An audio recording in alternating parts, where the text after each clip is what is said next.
A single photograph can destroy a life, or save one. In 2019, a detective sat alone in a cramped evidence room in Oakland County, Michigan, surrounded by boxes that smelled of dust and decades-old regret. He held a faded Polaroid between his fingers, a crime scene photo taken in November 1988. His eyes narrowed as he studied the corner of the image, zooming in on something so small, so easy to miss, that every investigator before him had looked right past it. His hand trembled. How did we miss this for 31 years? Because that tiny detail, barely visible, almost insignificant, proved that the man who spent 3 years in prison for murder was innocent, which meant the real killer had been walking free for over 3 decades, watching, waiting, believing he'd gotten away with it. And it all came down to this: one photograph that no one had looked at closely enough. Before we go any further, hit that subscribe button right now. You're about to hear a story that will make you question everything you think you know about justice, about truth, and about how one overlooked detail can change the course of history. Because what happened in Oakland County, Michigan, in 1988 didn't just destroy one family, it shattered an entire community's faith in the system meant to protect them. Now, let me take you back to where it all began. Oakland County, Michigan, November 1988. The cold had arrived early that year, the kind of bone-deep chill that turns your breath into fog and makes the air taste like metal. Autumn had surrendered without a fight, leaving behind skeletal trees that clawed at slate-gray skies. Wood smoke drifted through the neighborhoods, curling from chimneys as families huddled indoors, trying to keep winter at bay for just a little longer. This was working-class Michigan, modest homes with chain-link fences, pickup trucks parked in driveways, American flags hanging from porches. The kind of place where everyone knew their neighbors' names, where kids rode bikes until the streetlights came on, where people left their doors unlocked because nothing bad ever happened here. Until it did. Marissa Whitaker didn't know she was living her last day. 21 years old, with dark hair that fell past her shoulders and a smile that could light up a room, Marissa was the kind of person people gravitated toward. She had that rare quality, genuine kindness without pretense. Her co-workers at the marine distribution company where she worked as a secretary would later describe her as reliable, warm, the type who remembered your birthday and asked about your kids. She lived with her mother and several siblings in a small house on the east side of Oakland County. Money was tight, but love wasn't. Marissa was fiercely protective of her family, especially her younger sister, who idolized her. She dreamed of getting married someday, maybe having children of her own, building the kind of stable, happy life her mother had worked so hard to give them. Her pride and joy was her car, a pale green 1973 Buick Century that she'd saved up for months to buy. It wasn't flashy, but it was hers. She kept it spotless, washing it every weekend, hanging an air freshener from the rearview mirror that smelled like vanilla. That car represented freedom, independence, a future. She had no idea it would become her coffin. Saturday, November 1st, 1988, started like any other weekend. Marissa woke late, sunlight filtering through thin curtains in her bedroom. She could hear her mother moving around in the kitchen, the familiar sounds of breakfast being made, the sizzle of bacon, the clink of plates. Her younger sister was still asleep, curled under blankets in the bed they shared. Marissa had errands to run. She pulled on jeans, a sweater, and her favorite denim jacket, the one with the frayed cuffs that she refused to throw away. She kissed her mother on the cheek, grabbed her car keys, and headed out into the cold. First stop, the auto shop on Miller Road. She'd been saving up for new rims for her Buick, and today was the day she was finally getting them installed. The shop owner, a gruff man in his 50s named Dale, grinned when she pulled up. "There she is," he said, patting the hood of the Buick like it was a prized horse. "You ready to make this beauty shine?" Marissa laughed. "You promised me it'd look like a dream." "Oh, it will," Dale said, wiping his hands on a rag. "Give me a couple hours. You won't recognize her when I'm done." She waited in the small office, flipping through a magazine, sipping burnt coffee from a styrofoam cup. When Dale finally rolled the Buick out, the new rims gleaming in the afternoon light, Marissa's face lit up. "Perfect," she whispered. Dale waved as she drove away, the Buick purring smoothly down the street. He'd remember that moment for the rest of his life, the last time he saw her smile. By the time Marissa got home, the sun was already sinking low, casting long shadows across the neighborhood. She parked the Buick in the driveway, running her hand along the new rims one more time before heading inside. Her younger sister was in the living room, watching TV. "Where are you going tonight?" she asked, glancing up. "Bachelor and bachelorette party," Marissa said, pulling off her jacket. "You know, for Tina and Mark." Her sister rolled her eyes. "Sounds boring." "It'll be fun," Marissa said, ruffling her hair. "Don't wait up." Around 6:30 p.m., Marissa grabbed her purse and keys. Her mother was in the kitchen, washing dishes. "Be safe," her mother called out. "I will, Mom," Marissa said, leaning in to hug her. "Love you." "Love you too, baby." Marissa waved to her sister one last time, then stepped out into the cold November night. The Buick's engine rumbled to life, headlights cutting through the darkness as she backed out of the driveway. Her mother watched from the window until the taillights disappeared around the corner. She didn't know it would be the last time she'd see her daughter alive. The party was at a house on the west side of town, a modest two-story with a sagging porch and Christmas lights still strung up from the year before. Music thumped from inside, bass vibrating the windows. Cars lined the street, and people spilled out onto the lawn, laughing and smoking cigarettes. Marissa parked the Buick a block away and walked toward the house, her breath misting in the cold air. Inside, the party was in full swing. Cheap beer flowed freely, cigarette smoke hung thick in the air, and someone had set up a makeshift dance floor in the living room. The bride-to-be, Tina, was already tipsy, laughing too loud, her veil crooked on her head. The groom, Mark, was in the corner with his buddies, playing cards and talking trash. Marissa mingled easily, catching up with old classmates she hadn't seen in months. She sipped a beer, danced a little, smiled a lot. For a few hours, everything felt normal, safe, fun. But beneath the surface, tension simmered, because Frederick was coming. Frederick was Marissa's boyfriend, though boyfriend felt like too simple a word for what they were. Their relationship was complicated, messy, the kind that swung wildly between passionate and volatile. Frederick had a temper. Everyone knew it. He'd get jealous, possessive, say things he didn't mean, then apologize with flowers and promises to change. Marissa believed him every time. She believed there was goodness in him, buried beneath the anger. She believed love could fix him. She was wrong. Frederick showed up sometime after midnight, his jaw tight, his eyes scanning the room until he found her. Marissa's stomach dropped when she saw him. She could tell by the set of his shoulders, the way his hands were shoved deep in his pockets, that he was already in a mood. "Hey," she said softly, walking over to him. "Let's go," he muttered. "What? We just got here." "I said, let's go." People were starting to stare. Marissa forced a smile, grabbed her jacket, and followed him outside. The cold hit them like a slap. Marissa unlocked the Buick, and they both climbed in. She turned the key, the engine sputtering to life, heat slowly creeping through the vents. And then the argument started. No one knows exactly what they fought about that night. Maybe it was jealousy. Maybe it was something he saw at the party, someone she talked to, a look she gave. Maybe it was nothing at all, just the culmination of months of tension finally boiling over. But whatever it was bad. Frederick's voice rose, sharp and cutting. Marissa tried to calm him down, her words soft and pleading, but he wasn't listening. He never listened when he got like this.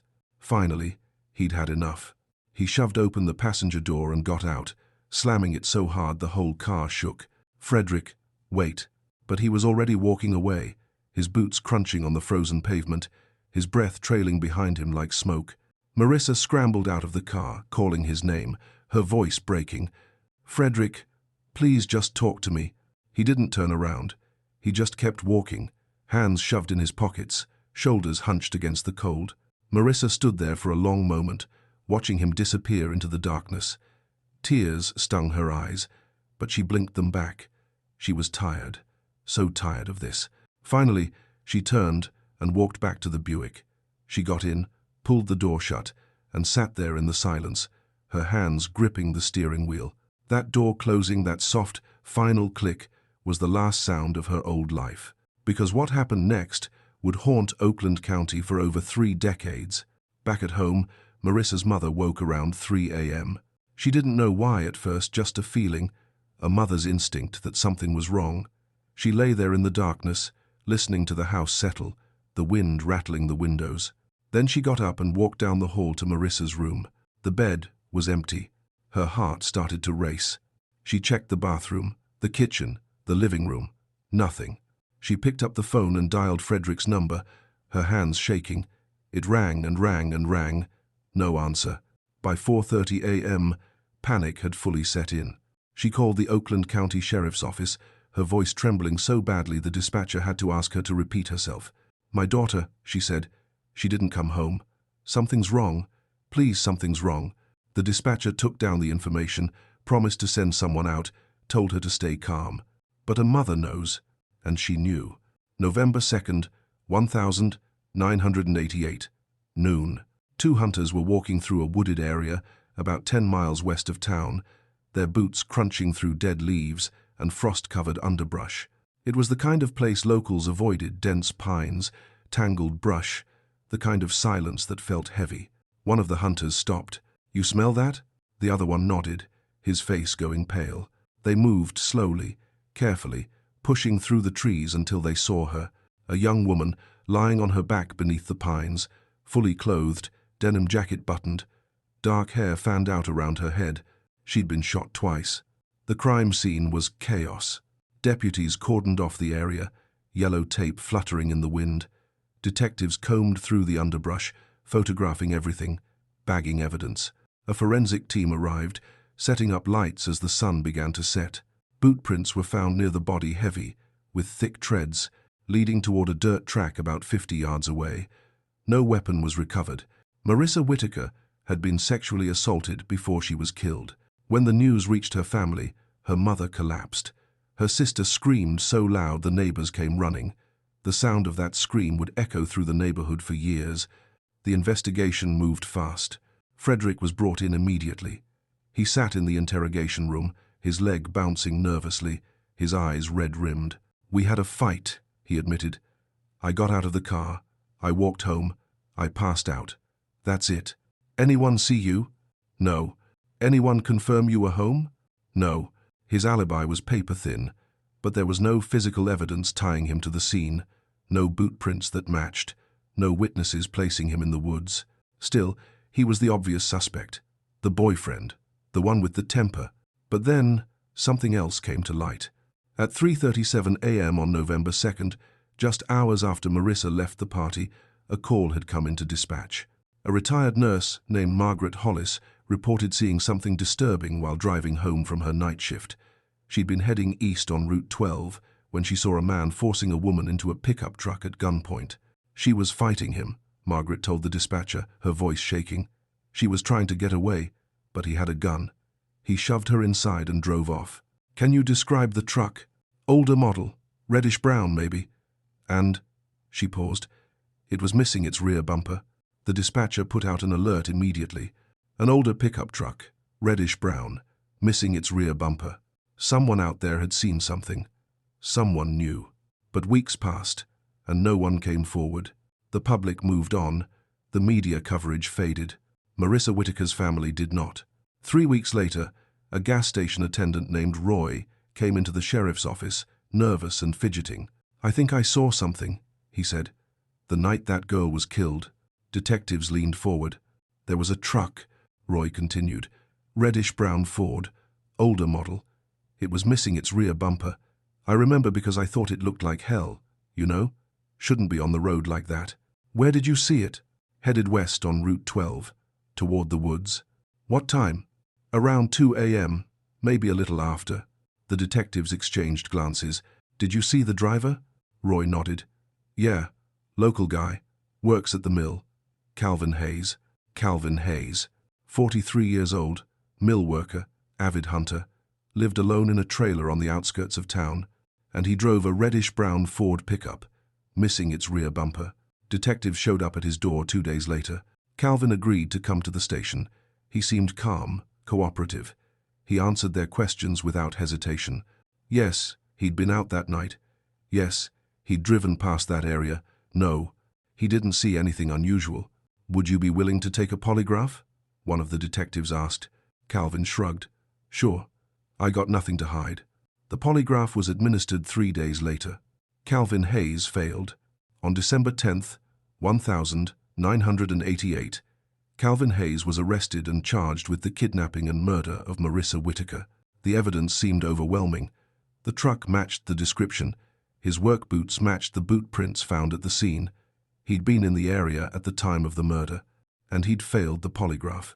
At trial, the prosecution painted him as a predator, a man who saw a vulnerable young woman alone on the side of the road and took advantage. They argued that he abducted her at gunpoint, drove her to the woods, assaulted her, and killed her. The defense tried to poke holes in the timeline, questioned the reliability of the polygraph, argued that circumstantial evidence wasn't enough, but the jury didn't buy it. After 3 days of deliberation, they returned a verdict. Guilty. Calvin Hayes was sentenced to life in prison. Marissa Whitaker's family wept in the courtroom, tears of grief, of relief, of exhaustion.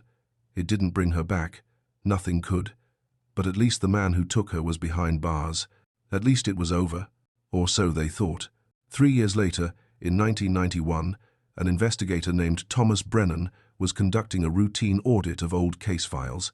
He pulled the Whitaker case, flipping through reports, evidence logs, witness statements. Everything seemed in order. Then he opened the envelope containing the crime scene photographs. Polaroids, faded and yellowed with age. He spread them out on his desk, studying each one carefully. The body, the boot prints, the surrounding area. And then he saw it. In the corner of one photograph, so small he almost missed, it was a detail that didn't belong. Thomas leaned closer, his pulse quickening. He grabbed a magnifying glass, holding it over the image. "No," he whispered. "No, no, no." Because that detail, that tiny, almost invisible detail, didn't match Calvin Hayes. It couldn't have been him, which meant they'd put the wrong man in prison, and the real killer had been free for 3 years. So, here's the question I want you to think about.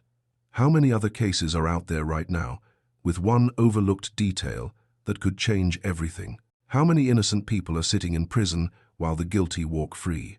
If this story has you hooked, hit that subscribe button and turn on notifications, because this case is about to take a turn that will leave you speechless. Trust me, you don't want to miss what happens next. Drop a comment and tell me, where are you watching from right now? I want to know how far Marissa's story is reaching. The truth doesn't care about your timeline. It doesn't care that you've already closed the case, that you've already sent a man to prison, that a grieving family has already tried to move on. The truth sits there, patient and unforgiving, waiting for someone to finally see it. And in 1991, Thomas Brennan saw it. He sat alone in his office, the Polaroid trembling in his hands, his mind racing through the implications of what he'd just discovered. This wasn't a small mistake. This wasn't a technicality or a procedural error. This was a catastrophic failure of justice. Calvin Hayes had been in prison for 3 years for a crime he didn't commit, which meant the real killer, the man who abducted Marissa Whitaker at gunpoint, who drove her into those woods, who assaulted her and shot her twice in the head, had been walking free this entire time, living his life, going to work, maybe even driving past Marissa's family on the street, knowing what he'd done, knowing he'd gotten away with it. Thomas felt sick. But before we dive into what that Polaroid revealed, let me ask you something. Have you ever been so sure you were right about something, only to discover you were completely wrong? That feeling of the ground shifting beneath your feet, of everything you thought you knew crumbling away? That's what was about to happen to everyone involved in this case. Let's rewind to 3 weeks after Marissa's murder, December 1988. The Oakland County Sheriff's Office was under immense pressure. A young woman had been brutally killed, and the community was terrified. Parents weren't letting their kids walk to school alone. Women were buying pepper spray and checking their locks twice before bed. The local news ran stories every night, asking the same question over and over: who killed Marissa Whitaker?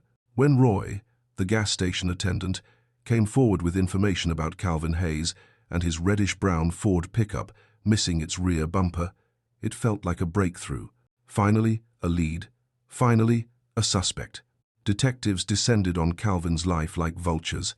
They interviewed his co-workers at the mill, his neighbors, anyone who'd ever had a conversation with him, and what they found painted a picture of a loner, a man who kept to himself, who spent his weekends hunting in the woods, who had no alibi for the night Marissa was killed. When they brought him in for questioning, Calvin seemed almost too calm. He sat in the interrogation room, his hands folded on the table, answering every question without hesitation. "Where were you on the night of November 1st into the morning of November 2nd? "Out driving," Calvin said. "Couldn't sleep. Sometimes I just drive around when my mind's racing." "Where did you drive?" "All over. Route 12, mostly. Out toward the woods." The detectives exchanged glances. Route 12. The same road where Margaret Hollis had seen a man forcing a woman into a truck at gunpoint. "Did you see anyone that night?" "No." "Did you stop anywhere?" "No." "Did you see a young woman? Maybe on the side of the road?" Calvin's expression didn't change. "No." But his body language told a different story. His legs started bouncing under the table. His eyes darted to the door. Sweat beaded on his forehead. The detectives pressed harder. "We have a witness who saw your truck in the area around the time Marissa Whitaker was killed." Calvin swallowed. "Lots of trucks look like mine. Not with a missing rear bumper." Silence. "We also have boot prints at the scene. Size 11. Heavy tread. You wear size 11, don't you, Calvin?" His jaw tightened. "I want a lawyer." But before his lawyer arrived, Calvin made a decision that would seal his fate. He agreed to take a polygraph test. Maybe he thought it would clear him. Maybe he genuinely believed he had nothing to hide. Or maybe he was just scared and didn't know what else to do. The polygraph examiner hooked him up to the machine, sensors attached to his chest, his fingertips, his temples. The questions started simple, control questions to establish a baseline. "Is your name Calvin Hayes?" "Yes." "Do you live in Oakland County?" "Yes." Then the real questions began. "Did you see Marissa Whitaker on the night of November 1st? "No." The needle jumped. "Did you force Marissa Whitaker into your truck?" "No." The needle spiked. "Did you kill Marissa Whitaker?" "No." The needle went wild. When the test was over, the examiner looked at the detectives and shook his head. "He's lying." Calvin Hayes was arrested on December 10th, 1988. The news spread through Oakland County like wildfire. People gathered outside the sheriff's office, some cheering, some crying, all of them desperate for justice. Marissa's mother stood on the courthouse steps, her face gaunt and hollow, and spoke to the cameras. "I just want to know why," she said, her voice breaking. "Why my baby? Why did he take her from us?" The trial began in March 1989. The prosecution's case was methodical and damning.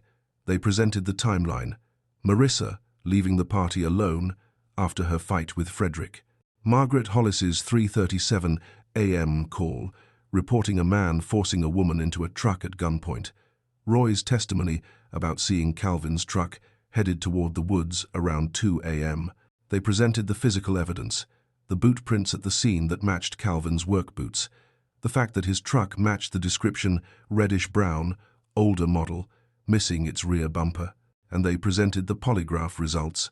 "Ladies and gentlemen of the jury," the prosecutor said, pacing in front of them, "Calvin Hayes had the means, the opportunity, and the motive.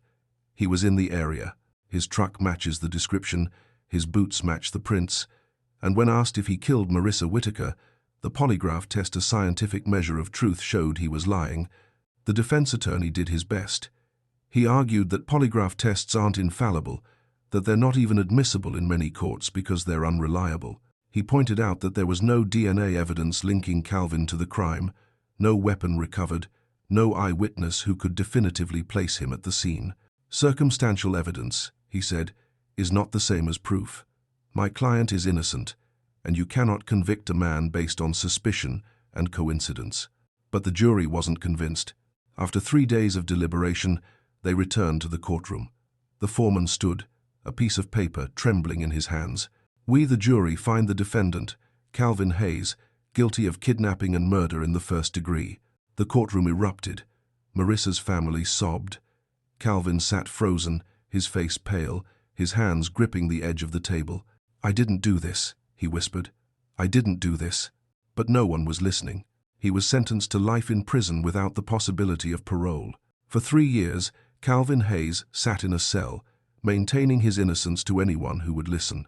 For 3 years, Marissa Whitaker's family tried to rebuild their lives, believing that justice had been served. For 3 years, The real killer lived freely, perhaps even breathing a sigh of relief every time he passed a newspaper headline about Calvin Hayes' conviction. And then, in 1991, Thomas Brennan opened that envelope of Polaroids. Thomas had been with the Oakland County Sheriff's Office for nearly 20 years. He'd seen his share of cases, robberies, assaults, domestic disputes. But the Whitaker case had always bothered him. Not because he thought they'd gotten it wrong, but because it felt too neat, too convenient. A suspect who fit the profile perfectly. Evidence that lined up just right. A conviction that came quickly and cleanly. In his experience, real cases were messy. They had loose ends, unanswered questions, details that didn't quite fit. So when he was assigned to audit old case files as part of a departmental review, he decided to take another look at the Whitaker case. He spread the Polaroids across his desk, studying each one carefully. The body, lying beneath the pines. The boot prints in the frost-covered ground. The surrounding area, dense with trees and underbrush. And then, in the corner of one photograph so small he almost missed it, he saw something. A reflection. Thomas grabbed a magnifying glass, his heart pounding. In the side mirror of a vehicle partially visible at the edge of the frame, there was a reflection of a license plate. Just a fragment, 3 letters, maybe 4. But enough. He cross-referenced the partial plate with the vehicle registry. Calvin Hayes' truck plate didn't match. Not even close. Thomas sat back in his chair, his mind reeling. If that wasn't Calvin's truck in the photograph, then whose was it? He took the Polaroid to his supervisor, a grizzled veteran named Captain Morris. "Look at this," Thomas said, pointing to the reflection. Morris squinted at the image. "What am I looking at?" "A license plate. In the mirror. It doesn't match Hayes' truck." Morris's face went pale. "Are you sure?" "Positive." For a long moment, neither of them spoke. Finally, Morris said, "If this gets out, it's going to be a nightmare." "A man is in prison for a crime he didn't commit," Thomas said. "That's already a nightmare." Morris nodded slowly. "All right, let's bring in forensics. Let's make sure we're right before we blow this thing wide open." The forensic team worked for 2 weeks, enhancing the image, analyzing the reflection, cross-referencing every possible angle. Their conclusion was unequivocal. The vehicle in the photograph was not Calvin Hayes' truck, which meant someone else had been at the scene. Someone who had never been investigated. Someone who had watched Calvin Hayes go to prison and said nothing. Thomas felt a cold rage building in his chest. How many people had missed this? How many detectives? How many forensic techs?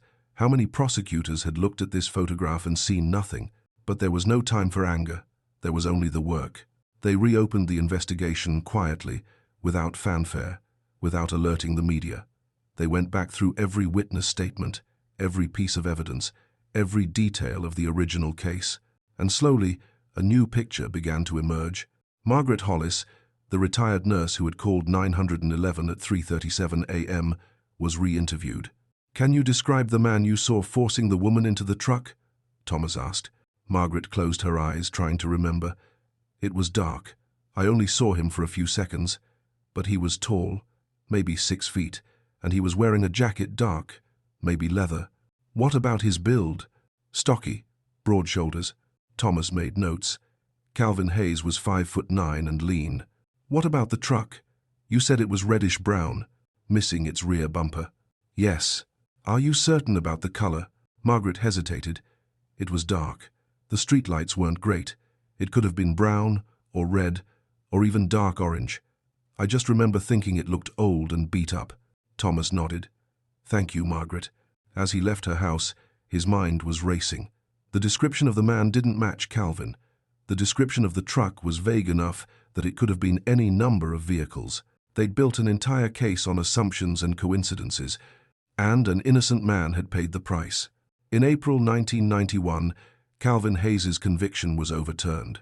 He walked out of prison a free man, blinking in the sunlight, his face gaunt and hollow. 3 years of his life, gone. 3 years of being called a monster, of being spit on by other inmates, of lying awake at night knowing he was innocent but unable to prove it. The media descended on him like locusts, shoving microphones in his face, shouting questions. "How does it feel to be free? Are you angry? What are you going to do now?" Calvin didn't answer. He just walked to the car waiting for him and got in, his hands shaking. Marissa Whitaker's family was devastated. Her mother sat in her living room, staring at the television as the news anchor announced that Calvin Hayes had been released. "The real killer is still out there," the anchor said, "and after 3 years, the trail has gone cold." Marissa's mother felt something inside her break all over again. The man who killed her daughter, who took her baby from her, was still out there, still free, still living his life as if nothing had happened. She collapsed onto the couch, sobbing so hard she couldn't breathe. Her younger daughter, Marissa's sister, sat beside her, holding her, tears streaming down her own face. "We'll find him," she whispered. "I promise, Mum, we'll find him." But how do you find a ghost? For the next 28 years, the case went cold. Detectives came and went. New leads were followed and discarded. The file gathered dust in the evidence room, just another unsolved murder in a system overwhelmed by violence. Marissa's family never stopped fighting. They held vigils every year on the anniversary of her death. They called the sheriff's office every few months, asking if there were any updates. They refused to let her be forgotten.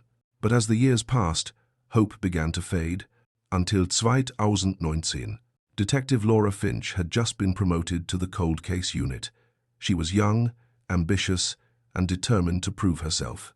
Her first assignment was to review unsolved cases from the 1,980 seconds and 90 seconds, looking for anything that might benefit from modern forensic technology. She pulled the Whitaker file and started reading. The more she read, the more frustrated she became. The original investigation had been sloppy, rushed, driven by public pressure to make an arrest. They'd focused on Calvin Hayes because he fit the profile, not because the evidence was solid. Laura spread the crime scene Polaroids across her desk, just as Thomas Brennan had done 28 years earlier, and she saw the same reflection in the side mirror. But now, in 2019, she had tools that Thomas hadn't. She scanned the Polaroid into a computer and used digital enhancement software to sharpen the image. The partial license plate became clearer, 4 letters now, maybe 5.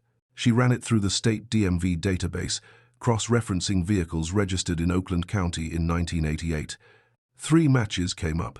One belonged to a woman who had moved to Florida in 1990. One belonged to a man who had died in 1995.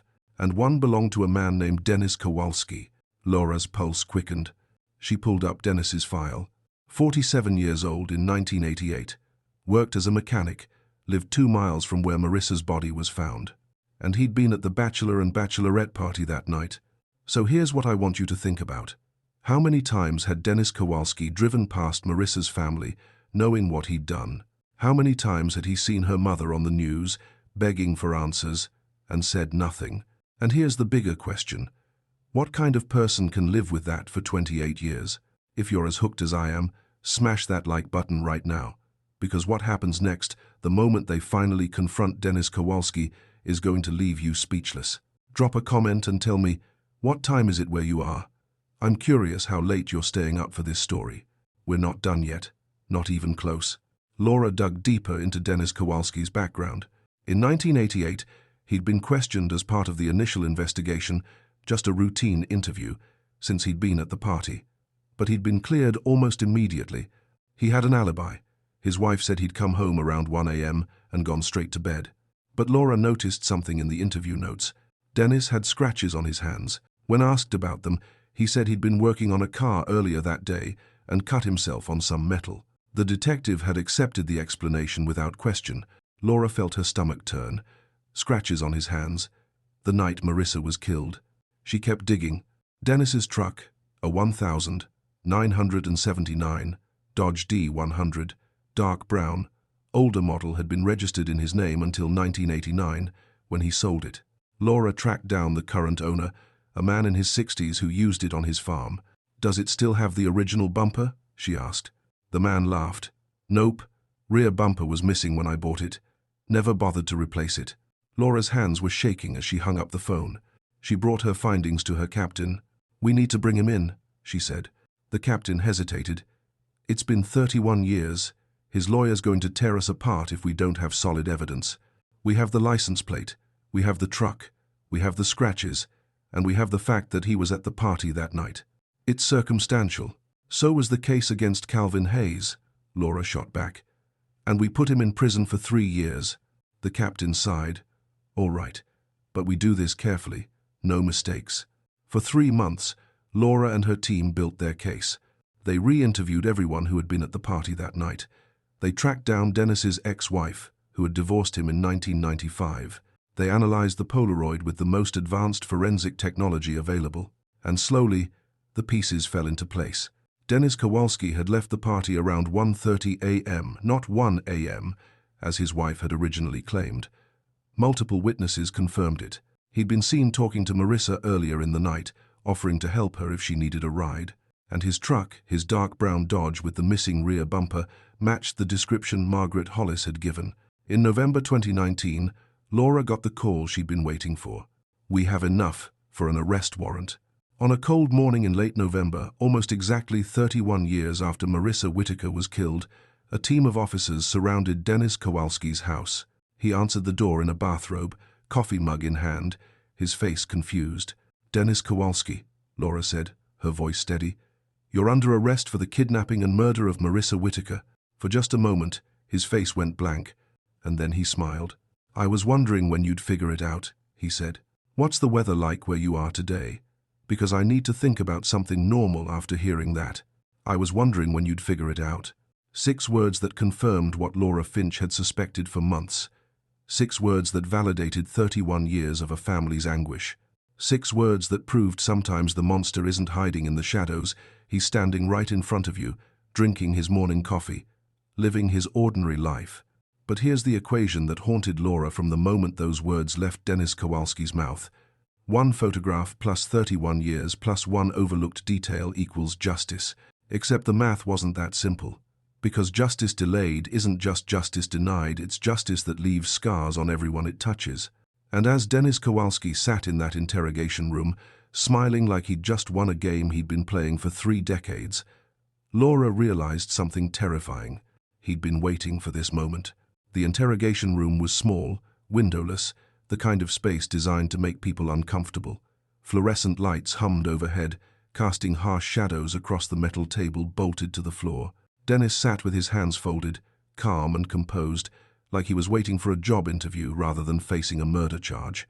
Laura sat across from him, a folder in front of her containing 31 years of evidence, 31 years of lies, 31 years of a family's pain. You said you were wondering when we'd figure it out, Laura began, her voice steady. How long did you think you had? Dennis tilted his head, considering the question. Honestly, I thought I was home free after Calvin Hayes got convicted.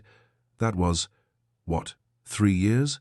3 years of watching the news, waiting for someone to notice the mistake. But no one did. And when he was released? Dennis shrugged. I figured the case would go cold. And it did. For 28 years, no one came knocking. I started to think maybe I really had gotten away with it.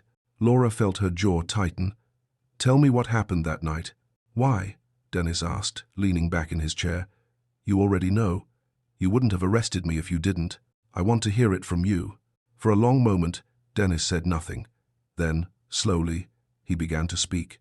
I saw her at the party, he said, his voice distant, like he was recounting a story that had happened to someone else. Marissa. She was laughing, talking to her friends. She looked happy. Laura stayed silent, letting him talk. I'd always thought she was pretty, Dennis continued. We went to high school together, you know, different grades, but I knew who she was. Everyone did. She was one of those girls who just lit up a room.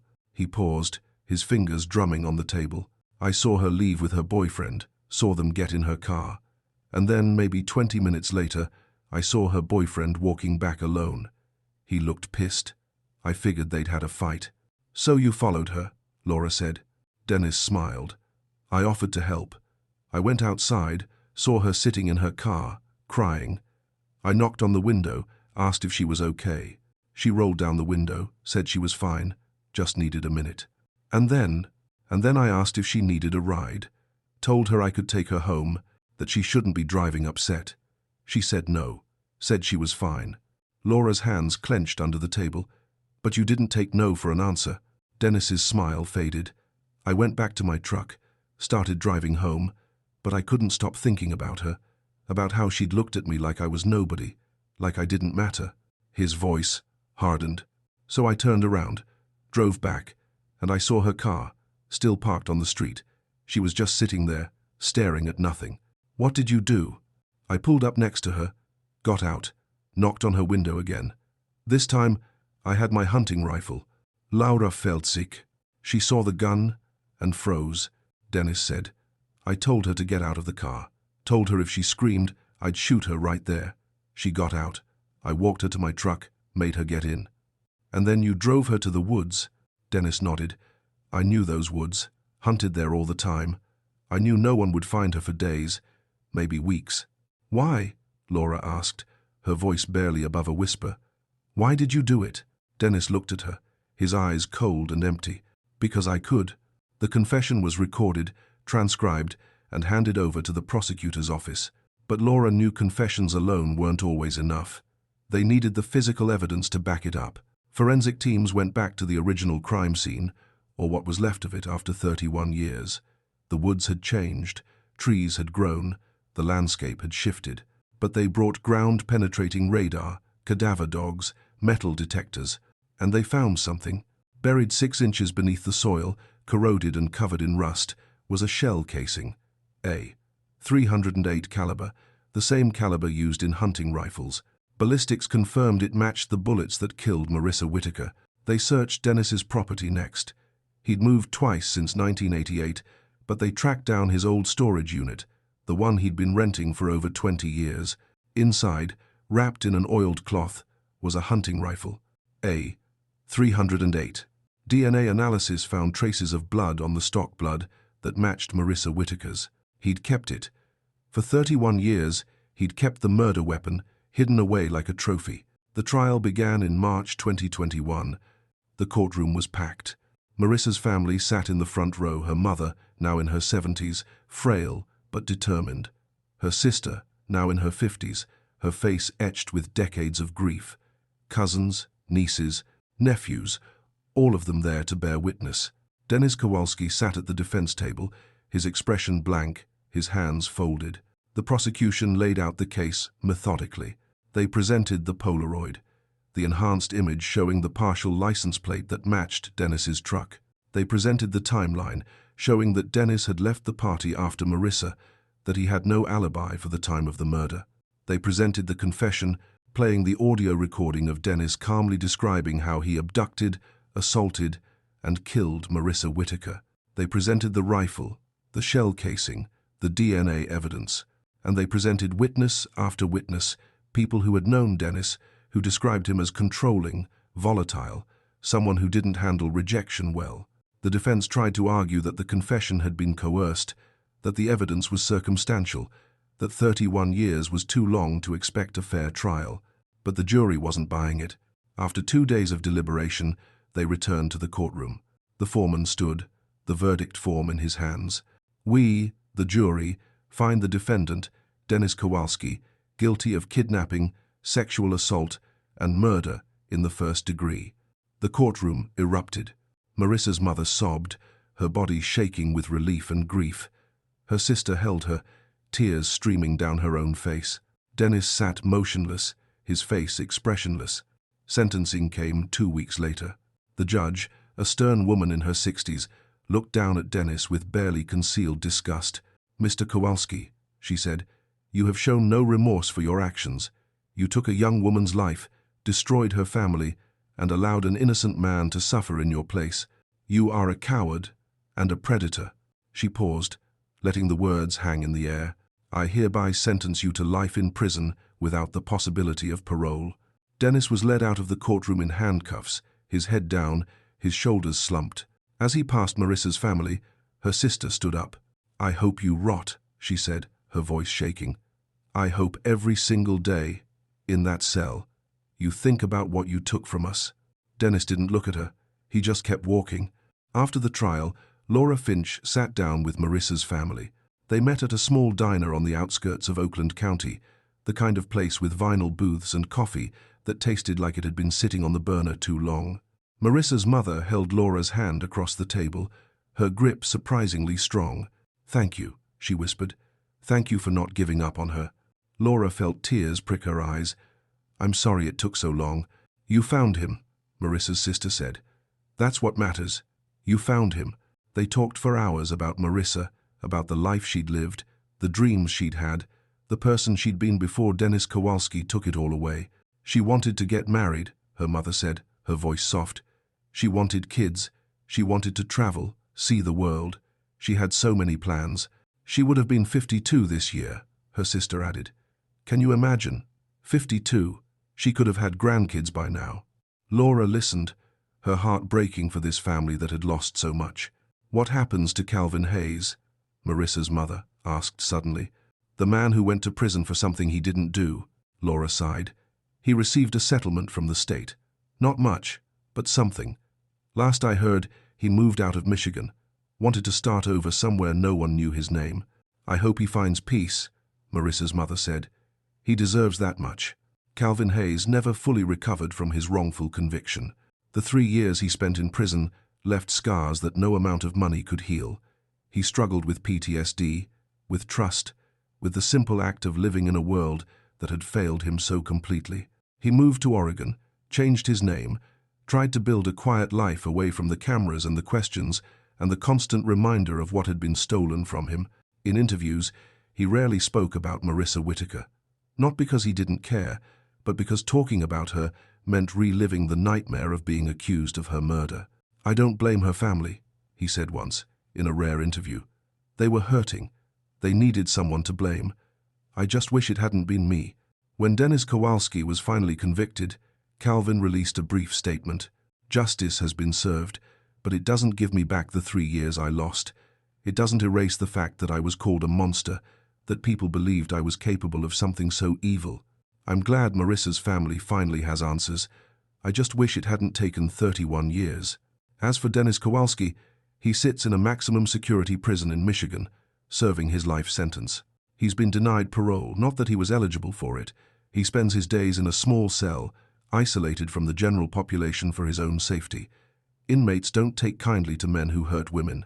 In prison interviews, he's claimed he feels remorse, that he thinks about Marissa every day, that he wishes he could take it back.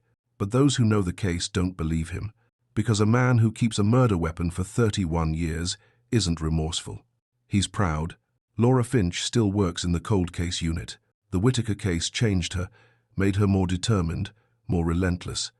She keeps a copy of the Polaroid on her desk, not the original, but a printout, a reminder of what one overlooked detail can mean. "People ask me how I do this job," she said in an interview. "How I look at these old cases, these unsolved murders, and not lose hope. And the truth is, I think about Marissa. I think about her family, who waited 31 years for answers. I think about Calvin Hayes, who lost 3 years of his life for something he didn't do. And I think about all the other families out there, still waiting, still hoping." She paused, her eyes distant. "I do this because someone has to, because the truth matters, because justice, even when it's delayed, is still worth fighting for." Marissa Whitaker's grave sits in a small cemetery on the edge of Oakland County. Her headstone is simple, just her name, her dates, and a single line: "Beloved daughter and sister, forever in our hearts." Every year on the anniversary of her death, her family gathers there. They bring flowers, tell stories, remember the girl she was and the woman she never got to become. And now, finally, they can visit her grave knowing that the man who took her from them is behind bars. It doesn't bring her back. Nothing can. But it's something. So here's what I want you to take away from Marissa Whitaker's story.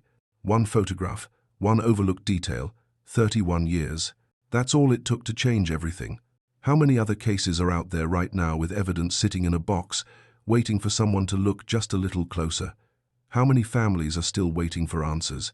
How many innocent people are sitting in prison while the guilty walk free? The truth is, we'll never know. But what we do know is this: justice doesn't have an expiration date. The truth doesn't stop being true just because time passes. And sometimes, all it takes is one person who refuses to give up. Now here's what I need from you. If Marissa's story moved you, if it made you think, if it reminded you why cases like this matter, I need you to do 3 things right now. First, subscribe to this channel. Hit that button.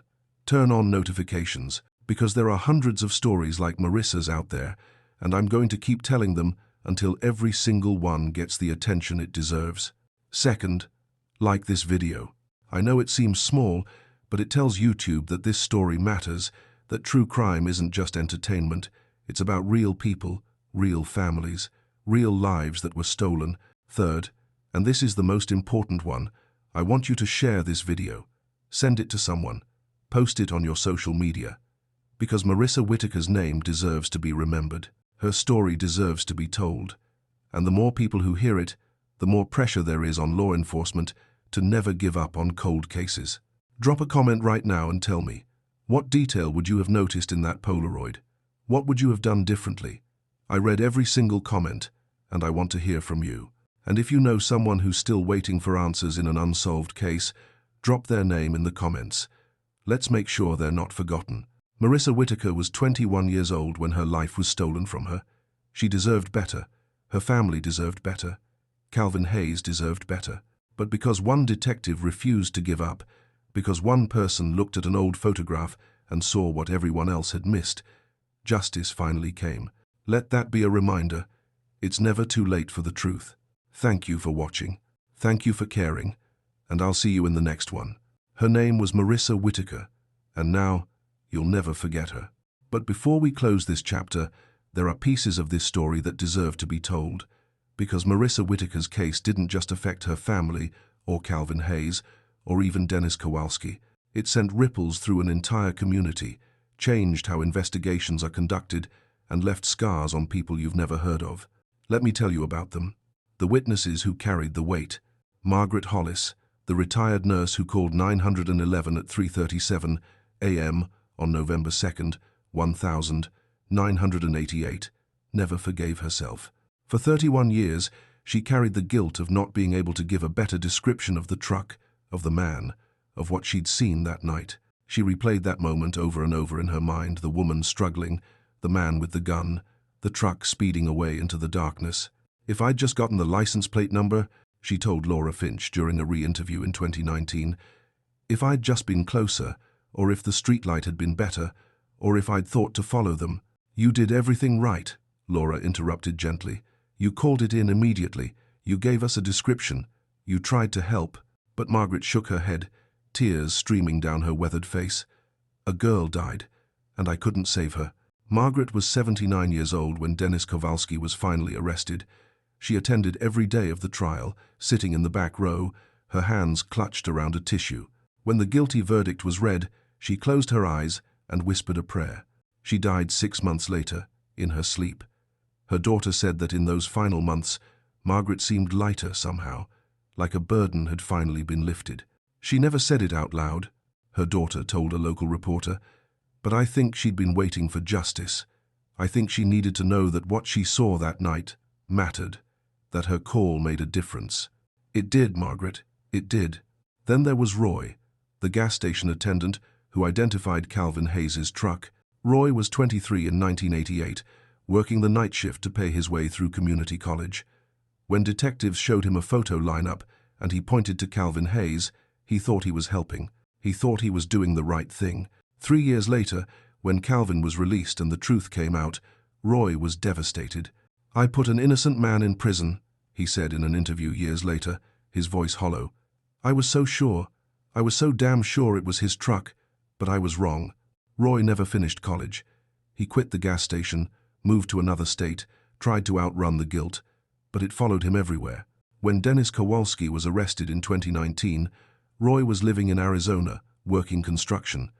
A friend sent him a news article about the case. Roy read it 3 times, his hands shaking. Then he picked up the phone and called the Oakland County Sheriff's Office. He asked to speak to Laura Finch. I just need to know, he said when she answered. Did I help? Did anything I said back then actually help catch the right guy? Laura was quiet for a moment. Then she said, your testimony helped us understand the timeline. It helped us know there was a truck in the area that night. You were trying to help Roy. You didn't do anything wrong. But I identified the wrong man. You identified a truck that matched the description. The detectives should have done more to verify it. That's on them, not you. Roy was silent for a long time. Then, quietly, he said, thank you. He hung up and sat in his small apartment, staring at the wall. For the first time in 31 years, he let himself breathe. The detective who missed it. Thomas Brennan, the investigator who discovered the Polaroid detail in 1991, never stopped blaming himself for not catching it sooner. "I looked at those photographs during the original investigation," he admitted in a 2020 interview. "I was part of the team that processed the scene, and I missed it. We all missed it." Thomas was 34 years old in 1988, a young detective eager to prove himself. When Calvin Hayes was convicted, Thomas felt a sense of pride they'd solved the case, brought a killer to justice, given a family closure. But 3 years later, when he saw that reflection in the Polaroid, that pride turned to ash. "I realized we destroyed 2 lives," he said, "Marissa's and Calvin's, and the man who actually did it was still out there." Thomas pushed for the case to be reopened, fought with his superiors, refused to let it go. But without new evidence, without a clear suspect, the case went cold. He retired in 2005, but he never stopped thinking about Marissa Whitaker. When Laura Finch called him in 2019 to tell him they'd identified a suspect, Thomas broke down on the phone. "I'm sorry," he kept saying. "I'm so sorry it took this long." "You're the reason we caught him," Laura said. "If you hadn't found that detail in the Polaroid, we never would have known to look for another truck. You saved this case, Thomas." Thomas attended the trial. He sat next to Marissa's family, and when the guilty verdict was read, Marissa's mother reached over and squeezed his hand. "Thank you," she whispered. "Thank you for never giving up on her." Thomas nodded, unable to speak past the lump in his throat. He died in 2023, at the age of 69. At his funeral, Laura Finch gave the eulogy. "Thomas Brennan taught me that being a good detective isn't about being perfect," she said. "It's about being persistent. It's about caring enough to look one more time, to ask one more question, to refuse to let a case die just because it's hard." Marissa Whitaker got justice because Thomas Brennan wouldn't let her be forgotten. The family that rebuilt. Marissa's younger sister, Jessica, was 17 when Marissa was killed. She was supposed to be planning for college, thinking about prom, worrying about normal teenage things. Instead, she was identifying her sister's body, watching her mother fall apart, trying to hold a family together that was fracturing under the weight of grief. Jessica never went to college. She got a job at a local diner, helped pay the bills, took care of her mother. She put her life on hold because someone had to. For 31 years, she lived in a state of suspended animation, unable to fully move forward because the man who killed her sister was still out there, unable to fully grieve because the case was never closed. "People would ask me, 'Why don't you move on?'" Jessica said in an interview after the trial, and I'd think, How do you move on when the person who destroyed your family is still free? When you know he's out there, living his life, while your sister is in the ground?" When Dennis Kowalski was arrested, Jessica was 48 years old. She'd never married, never had children, never left Oakland County. "I couldn't," she said simply. "What if they found him and I wasn't here? What if my mum needed me?" At the trial, Jessica gave a victim impact statement that left the courtroom in tears. "My sister was my best friend," she said, her voice steady despite the tears streaming down her face. "She was the person I told everything to. She was the one who braided my hair before school, who snuck me snacks when I was grounded, who promised me that everything would be okay." She turned to look at Dennis Kowalski, who sat with his head down, refusing to meet her eyes. "You didn't just kill my sister," Jessica said. "You killed my future. You killed my mother's future. You killed the grandchildren Marissa would have had, the life she would have lived, the person she would have become. You took everything from us. And for what? Because you could?" Her voice broke. "I hope you spend every day in that prison cell thinking about what you took. I hope you never know peace, because we haven't had peace for 31 years. After the trial, Jessica finally allowed herself to grieve. She started therapy, joined a support group for families of murder victims, began the long, painful process of healing. In 2022, she got married, a quiet ceremony with just a few close friends. She was 51 years old. "I never thought I'd get here," she said. "I never thought I'd be able to move forward. But knowing he's in prison, knowing Marissa finally has justice, it's like a weight has been lifted. I can finally breathe." She visits Marissa's grave every week, brings fresh flowers, talks to her sister like she's still there. "I tell her about my life," Jessica said. "About my husband, about the things I'm doing, about how Mom is. I like to think she can hear me. I like to think she knows we never gave up on her." The mother who never stopped fighting, Marissa's mother, Dorothy Whitaker, was 43 years old when her daughter was killed. She was a single mother, working 2 jobs to keep a roof over her children's heads, doing everything she could to give them a better life. Marissa was her oldest, her helper, the one she relied on. When Marissa died, something inside Dorothy broke. She stopped eating, stopped sleeping, stopped caring about anything except finding the person who took her daughter. For 31 years, Dorothy called the sheriff's office every few months, asking if there were any updates. She organized vigils, kept Marissa's case in the local news, refused to let her daughter become just another statistic. "People would tell me to let it go," Dorothy said in a 2021 interview, her voice still strong despite her age. "They'd say, 'Dorothy, you need to move on. You need to live your life.' But how could I? How could I move on when the person who killed my baby was still out there?" Dorothy was 74 years old when Dennis Kowalski was arrested. She'd been fighting for justice for more than half her life. At the trial, she sat in the front row every single day, her eyes never leaving Dennis's face.